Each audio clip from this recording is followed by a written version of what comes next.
Vous croyez qu'à l'époque coloniale, tous les Français blancs validaient la colonisation? Eh bien, c'est faux. La preuve avec Afrique 50, un film anticolonial réalisé en 1950. En Afrique, on ouvre une école quand les grosses compagnies coloniales ont besoin de comptables. On envoie un médecin quand les grosses compagnies coloniales risquent de manquer de main-d'œuvre. Et ce village a encore de la chance dans sa misère, il est en paix. Regarde ce qui guette les villages africains. Ici se trouvait le village de Palaka, dans le nord de la Côte d'Ivoire. Le chef du village n'a pu payer un reliquat d'impôt, 3700 francs. Le 27 février 1949, à 5 heures du matin, les troupes sont venues. Elles ont cerné le village, elles ont tiré, elles ont brûlé, elles ont tué. Ici, le chef de village, Sikali Ouattara, a été enfumé et abattu d'une balle dans la nuque, d'une balle française. Ici, une enfant de 7 mois a été tuée, une balle française lui a fait sauter le crâne. Ici, du sang sur le mur, une femme enceinte est venue mourir, 2 balles françaises dans le ventre. Sous cette terre d'Afrique, 4 cadavres, 3 hommes, une femme, assassinés en notre nom à nous, gens de France. Tu t'étonnes, les cases brûlées, les habitants massacrés, le bétail abattu pourrissant au soleil, ce n'est pas l'image officielle de la colonisation. Amis, la colonisation, ici comme partout, c'est le règne des vautours. Et les vautours qui se partagent l'Afrique ont des noms. Société commerciale de l'Ouest africain, 650 millions de bénéfices en 1949. Compagnie française de l'Afrique occidentale, 365 millions de bénéfices en 1949. Davom, 180 millions de bénéfices. L'Africaine française, le Niger français, la Compagnie française de la Côte d'Ivoire, c'est le trust anglo-saxon Unilever, 11 milliards 500 millions de bénéfices en une année, 40 millions par jour volés aux Africains. En échange, ces missionnaires du commerce ont introduit le progrès en Afrique. Le progrès. Voici le célèbre barrage de Markala Sansanding sur le Niger. Une turbine fournit de l'électricité aux maisons des Blancs. Mais il n'y a pas d'électricité pour ouvrir les vannes devant les péniches des grandes compagnies coloniales. Car la sueur des Noirs à 50 francs par jour revient moins cher que l'installation et l'entretien d'une turbine. Dans les champs de mil, dans les champs de coton, dans les champs d'arachide, les femmes noires, les enfants noirs travaillent.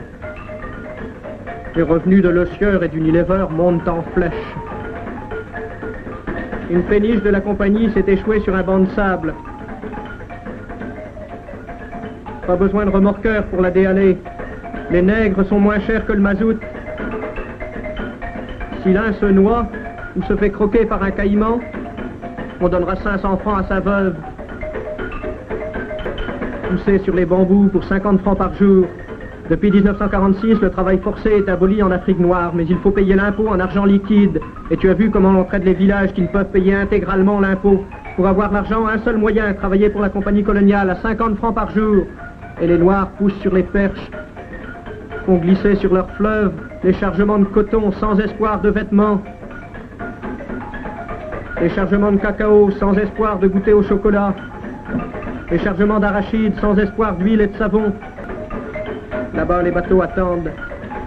Les grands bateaux des compagnies coloniales attendent dans le petit matin pour s'en aller emplis des produits de la terre des nègres, de la peine des nègres. Mais peu à peu, de Dakar à Brazzaville, d'Abidjan à Niamey, le peuple d'Afrique se dresse, s'unit, cherche les raisons de cette exploitation, de cette misère, de ces meurtres collectifs. Le peuple d'Afrique, s'appuyant sur la Constitution française, demande qu'on lui rende la terre qui lui a été volée par les compagnies coloniales.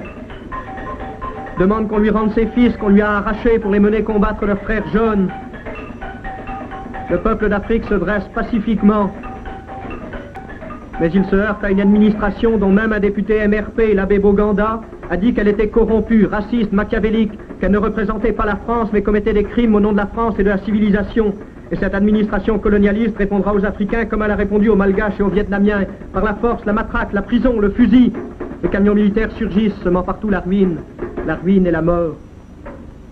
En notre nom, à nous, gens de France. Agboville, Dimbokro, Séguéla, Dalois, Boisflé, Quétécré, des ruines, des rafles, des fusillades et des noms de villes et villages sonnant aux Africains comme des oradours.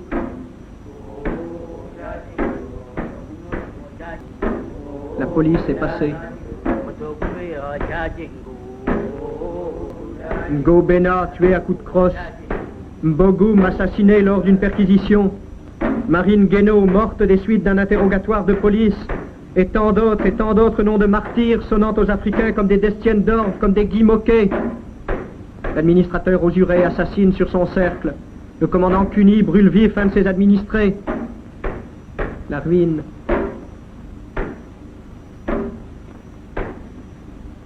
Les arrestations. Dans la prison de Bassam où croupissent 1000 Africains, Mamba Bakayoko est morte à 70 ans. Morte pour avoir lutté pour que les écoles et les hôpitaux remplacent les cours de prison. Pour que la machine serve à alléger la peine des hommes et non à préparer les voies stratégiques d'une nouvelle guerre. Pour que tous ces gosses puissent vivre en paix, puissent vivre libres et fiers.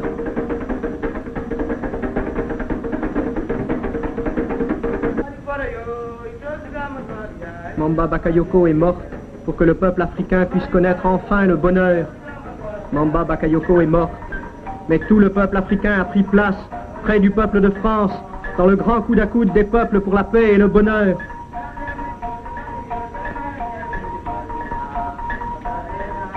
D'Abidjan à Niamey, de Dakar à Brazzaville, le peuple de France et le peuple d'Afrique sont au coude à coude. Et cette place dans la lutte commune, le peuple africain la tiendra, envers et contre tous, jusqu'à ce que soit gagnée la bataille de la vie.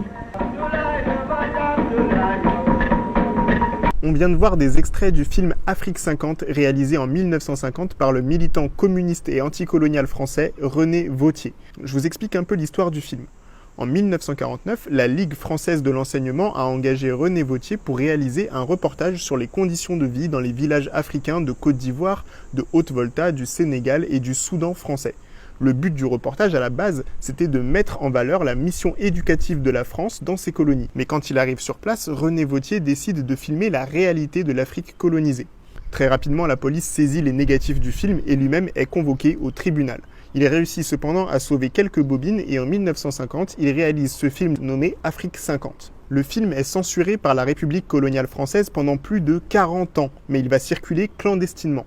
C'est le premier film anticolonialiste français et à cause de ce film, René Vauthier sera condamné à 1 an de prison. Si vous voulez voir l'intégralité du film, rendez-vous sur ma chaîne YouTube, il dure au total 17 minutes. Afrique 50 nous permet de voir qu'en 1950, tous les Français blancs n'étaient pas d'accord avec la colonisation, notamment les militants et militantes communistes qui critiquaient l'exploitation coloniale et souhaitaient voir une grande alliance internationale des peuples contre le capitalisme. Il ne faut pas oublier cette dimension politique quand on analyse les images du film de Vauthier. Petite précision, je ne veux pas faire de René Vauthier un héros ni un nouveau sauveur blanc, on est bien d'accord, hein.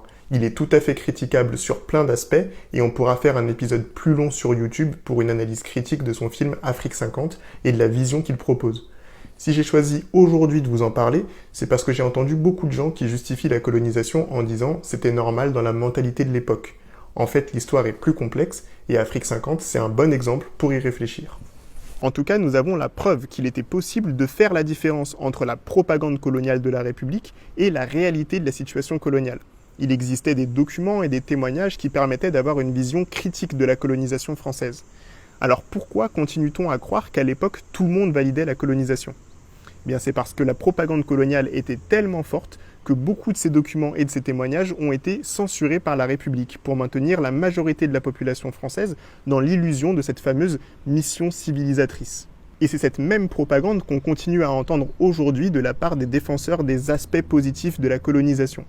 En réalité, la question n'est pas de savoir si la colonisation était positive ou négative, mais bien d'être capable d'observer les faits et d'en comprendre les conséquences politiques sur notre monde contemporain, genre aujourd'hui.